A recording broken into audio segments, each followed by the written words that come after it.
un podcast que amplifica las voces de mujeres que codifican el futuro, investigadoras, desarrolladoras y pensadoras que están redefiniendo los algoritmos, la educación y el futuro digital. Algoritmo femenino.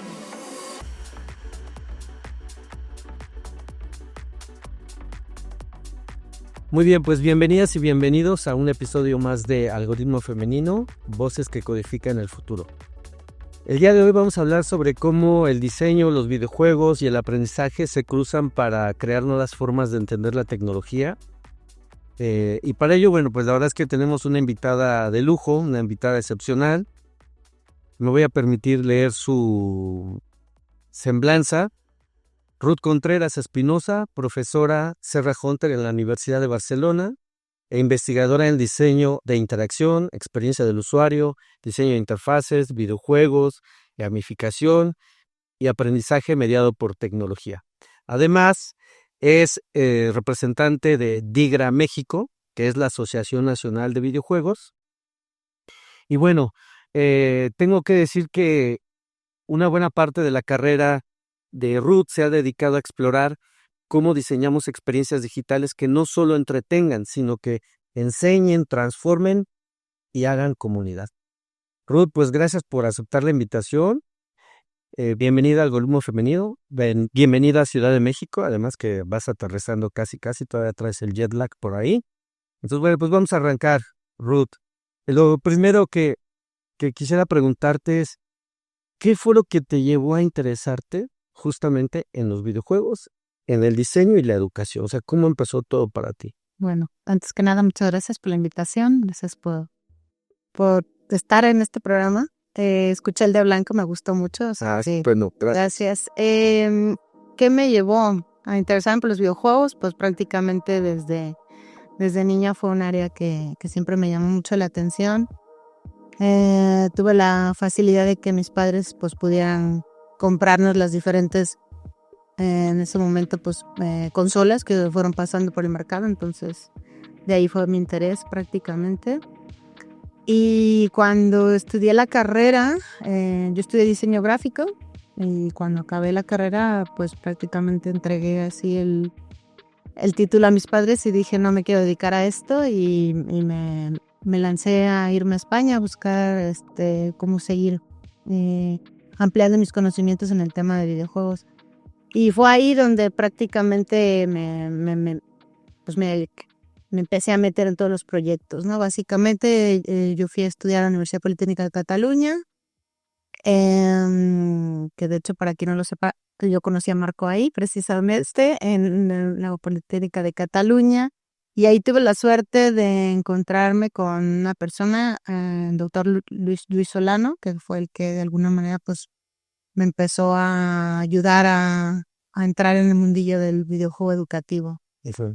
Empezamos diseñando una colección de videojuegos, 10 videojuegos educativos que estuvieron financiados por la Generalitat de Cataluña, que es el gobierno de Barcelona, bueno, de Cataluña en general. Y gracias a eso, pues a todo aquello que empezó más que nada como un interés de diseño, ¿no? Porque prácticamente cuando yo empecé a meterme en esto con este equipo de trabajo, era pues para crear los personajes, los escenarios, empecé pues haciendo como de game artist básicamente, pero luego ahí empecé a saltar a los diferentes roles que puede uno tener dentro de la industria del videojuego. Oye, justo yo te iba a preguntar por alguna experiencia o proyecto, pero vamos a rescatar esto que dices de que una vez que tú te trasladas a Barcelona y decides, meterte más a este tema, como todo el mundo empezar a explorar, tienes la fortuna de participar en este proyecto. ¿De qué iba este proyecto? ¿Cuál era el tema de estos 10 videojuegos que dices que desarrollaron? Era un proyecto bastante pionero, o sea, estamos hablando del 2002 prácticamente, era un momento en el que era casi impensable que un videojuego pudiera estar en el aula. Y en ese momento, pues un grupo de personas, junto con lo que es el Departamento de Cultura y en el gobierno catalán, pues decidió que, bueno, ¿por qué no una plataforma como esta, en este caso, que los niños en especial utilizaban mucho porque no podían ser parte de un elemento educativo y entonces de alguna manera es de aquí que este doctor G. Solano empezó a crear este grupo. Era para primaria. Son videojuegos para primaria y después hicimos alguna cosa para secundaria, el primer curso, pero prácticamente eran para quinto y sexto de primaria. Eran videojuegos con contenidos históricos, física, matemáticas, química. ¿Cuál era el soporte eso? ¿En CD o En ese momento empezamos haciendo con Flash. con Flash? Sí, en ese momento que ya no existe, luego cambió a ser Unity, pero empezamos trabajando con Flash. O sea, corría en el disco duro. Corría en el disco duro, sí, y además también usamos en algún momento tablets, también llegamos a utilizar, que ya fue con... Sí, bastante, sí. Realmente, pero aquí lo interesante fue no solamente el desarrollo de los juegos como tal, sino que en parte a mí lo que me interesó más no solamente fue la parte del desarrollo, sino después el estudiar todo el contexto alrededor de la introducción de los videojuegos en el aula. Y como comentaba, al ser un proyecto bastante pionero que no había, pues de alguna manera pasado en otros espacios, por lo menos ahí en España, pues tuve la suerte de poder, por un lado, fue picar piedra porque encontramos mucha reticencia por parte de profesores, por parte de directores para poder utilizar los juegos en el aula, pero después cuando ya se pudo abrir un poco, pues tuvimos la suerte de poder hacer mucha experimentación muy diversa con esto. Oye, una pregunta probablemente más más complicada de responder o no tan sencilla de responder, pero este proyecto, al igual que muchos en los que has participado, pero además viendo tu trayectoria académica, porque efectivamente, como dices, estudias diseño gráfico, pero luego también te has metido a temas de audiovisuales, ¿no? Como tal, luego te has metido a temas de experiencia del usuario, colaboras pues con gente de pedagogía, en fin, tienes una trayectoria bastante importante. ¿Cómo todo eso, combinado de alguna manera, influye en el entendimiento que tienes de la tecnología hoy en día? O sea, ¿cómo todo ese viaje y hablando con otros actores, otras disciplinas, cómo eso ha influido en tu manera de entender hoy, te digo, la tecnología? Pues, yo creo que la tecnología es simplemente una herramienta más que lo que hace es estar al servicio del humano, de las personas. De aquí prácticamente parte todo lo que yo he diseñado en todos los proyectos en los que he estado, ya sea como investigadora, ya sea como desarrolladora. Es prácticamente cualquier cosa que ya sea realidad virtual, metaverso, que también ahora estoy haciendo cosas con esto, tiene que estar al servicio del usuario final que va a utilizarlo. Lo consigo más como una herramienta, la tecnología, básicamente. Muy bien, y retomando esto que dices del metaverso, comparado al primer proyecto que nos compartías, que se desarrolla en Flash, que efectivamente ya ni existe, No existe. ¿no? Eso me lleva a otra pregunta, que es, pues, de esa primera experiencia han pasado 22, 23 años, ¿no?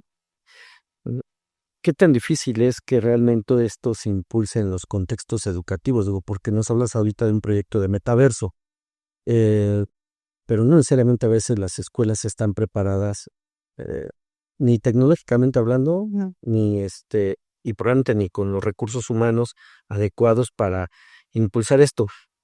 En ese sentido, ¿qué tan fácil o difícil crees que es impulsar esto en las instituciones? Con el metaverso en concreto, En general, digo, puede ser una tecnología, pero a ver, mi opinión es como cuando ahora siguen hablando de realidad aumentada, ¿no?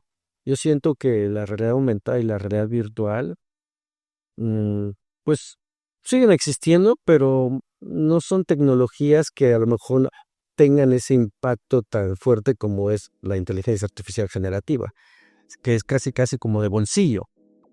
Y todo el tema de repente de hacer metaversos, pues es muy complejo. es complejo, demanda recursos. No estoy diciendo que no sea interesante, pero lo que digo es que es difícil el poder, bueno, por ejemplo, pensando en nuestro contexto particular nacional y concretamente en la universidad, pues aunque ya puedes acceder a metaversos desde el teléfono, no necesariamente el alumnado tiene un dispositivo móvil adecuado, ¿no? No, Eso- es complejo. La tecnología que necesitas o requieres, como antes mencionabas, tanto en realidad virtual, pues necesitas de unas gafas también específicas que no son baratas precisamente, aunque se ha ido abaratando todo este tipo de gadgets, pero no es fácil. Y además yo creo que el metaverso llegó en un momento un poco antes que la IA generativa, y justo pues la IA le rebasó completamente en cuanto a adopción como tecnología para la educación.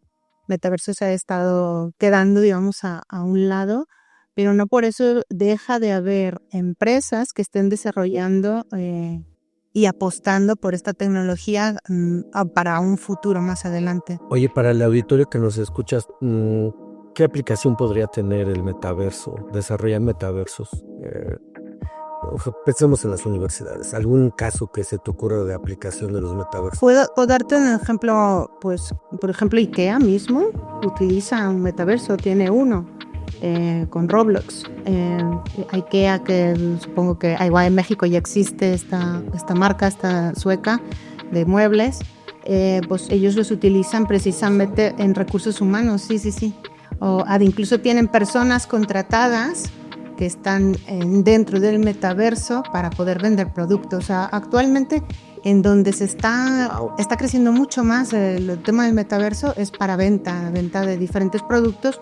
Es simplemente otra, digamos, ventana de venta. Bueno, es que ahora cobra sentido entonces cuando de repente me aparecen en shots de YouTube estos, es que esto me da risa, pero las misas que se imparten en Roblox. Sí. O sea, pero estoy alucinando ahora mismo que IKEA utilice Roblox como un canal de venta. Bueno, interesante.